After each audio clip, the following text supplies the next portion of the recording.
بسم الله الرحمن الرحيم ثم نتبعهم الآخرين كذلك نفعل بالمجرمين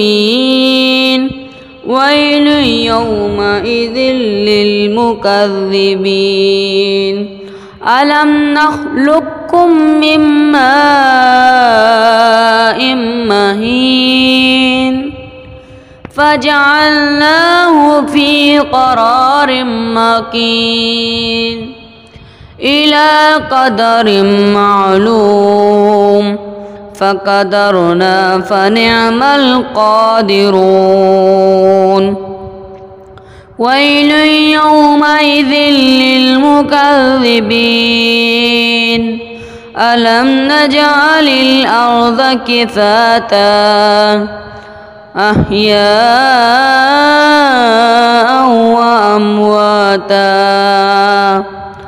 وجعلنا فيها رواسي شامخات وأسقيناكم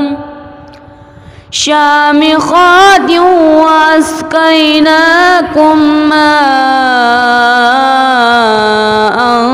فراتا ويل يومئذ للمكذبين انطلقوا إلى ما كنتم به تكذبون انطلقوا إلى ظل ذي 3 شعب